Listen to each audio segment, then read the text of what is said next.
Welcome to V News Daily. Coming up are today's headlines.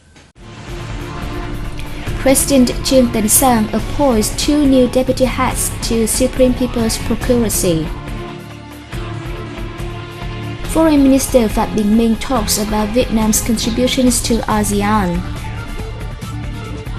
Artifacts from Kinh Bắc region are on display.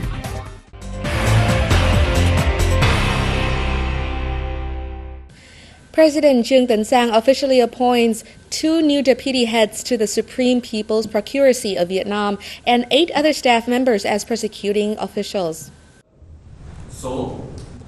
This is the first time the Presidential Palace and the Supreme People's Procuracy have held such a ceremony to announce the decision to appoint staff to the Supreme People's Procuracy.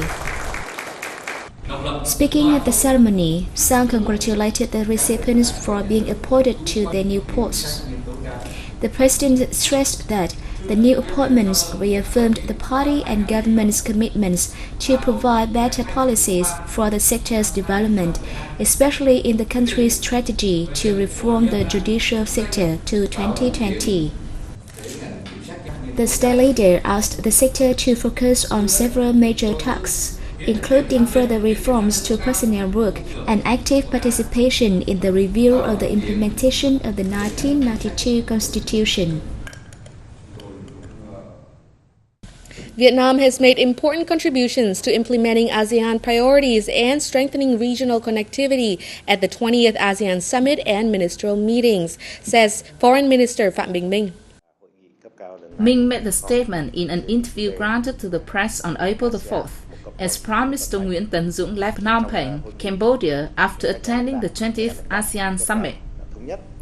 The Vietnamese delegation made proposals on strengthening consensus among the group on building the ASEAN community based on 3 pillars: political security, economic and social-cultural pillars, and heightening the culture of implementation to effectively carry out the roadmap to the ASEAN community by 2015 and the master plan on ASEAN connectivity, Minh said.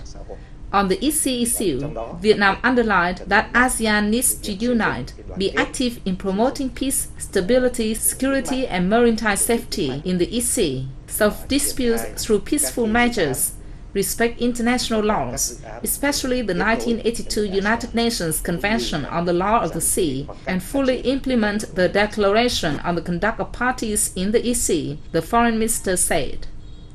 The group should complete components of the Code of Conduct (COC), serving the start of consultations on the COC between ASEAN and China. Regarding the Mekong River, Vietnam stressed the necessity for using Mekong water resources in a proper and sustainable manner for the benefits of people and sustainable development of countries along the river.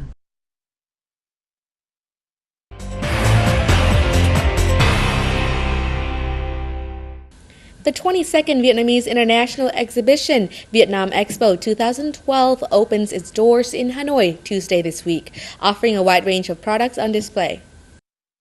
With the theme, Vietnam Cooperation for Development, the expo comprises of more than 600 stands, occupied by 450 domestic and overseas businesses from 20 countries and territories across the world.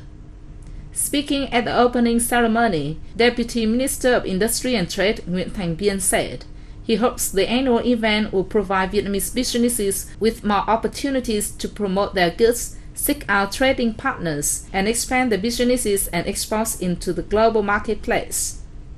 Belarusian Deputy Minister of Trade Evert Matuliks said that the expo is an excellent opportunity for overseas exhibitors to develop new markets and promote their products in Vietnam and to other countries in the region. The number of tourists to visit Hanoi so far this year has increased sharply, reaching nearly 4.4 million, up by 28% over the same period last year. According to Hanoi's Department of Culture, Sports and Tourism, the number of overseas visitors to the city reached 570,500, a year-on-year increase of 20%. Improvements in tourism products and services as well as the tourism infrastructure in Hanoi are the main reasons why more tourists are visiting the city. The city always tries to develop new tourism products specific to Hanoi. In addition, tourist promotion have increased and are more diverse. This year, the city plans to complete its master plan for tourism development in Hanoi to 2020 with a vision toward 2030. This will be the basis for developing tourism products and infrastructure in the city.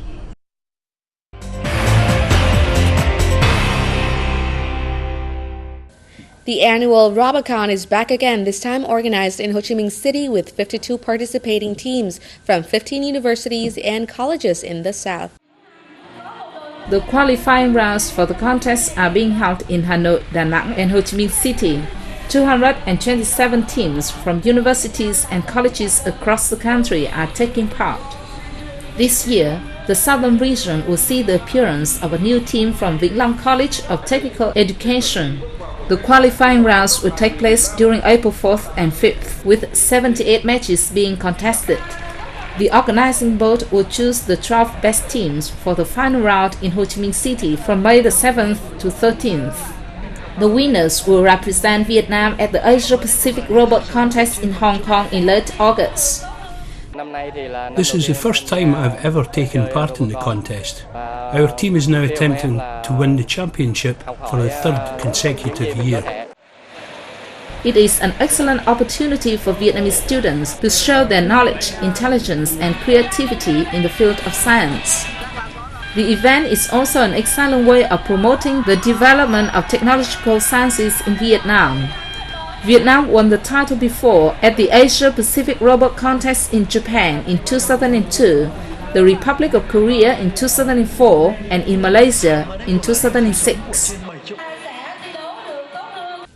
Kinh Bắc is the old name for a former region in northern Vietnam. Artifacts from this region have not only a great historical value, but also gives an insight into the unique culture of this distinct part of the country in days gone by. Now let's move to the footage. This bowl is from the Ly dynasty and had been preserved by the Kinh Bắc people for many years. In those days, Kinh Bắc incorporated the present-day northern provinces of Bac Giang, Bac Ninh, and several districts of Hanoi, Hưng Yên, and Lat Son provinces. Kinh Bắc was a region that boasted many traditional festivals, of which many had distinct cultural features. The local people crafted these objects, which have patterns unique to each historical period, as well as other specific characteristics. Almost 1,000 outstanding examples are on display at the Provincial Museum in Bac Ninh. They were gathered from the collections of nearly 100 Kinh Bắc enthusiasts from across the country, and these antiques reflect the historical process of socio-economic development in Kinh Bắc. This is a traditional bamboo pipe dating from the late 19th and early 20th centuries. It is made of rosewood and features the culture of Old Imperial Way. It was considered a masterful piece of art at the time. These antiques will now benefit many people, as they are being put up for sale at a charity auction to raise money for the poor. We are always aware of social welfare issues, and we encourage the association's members to donate their antiques to this charitable auction to assist disadvantaged people in the community. On the 15th anniversary of the reinstatement of Bac Ninh province, 14 artefacts donated by collectors were put up for auction. 80 million Vietnam dong was raised from the auction, which was then given to the fund for supporting the poor in Bac Ninh province. And those images has wrapped up today's program. Thanks for your attention. Goodbye.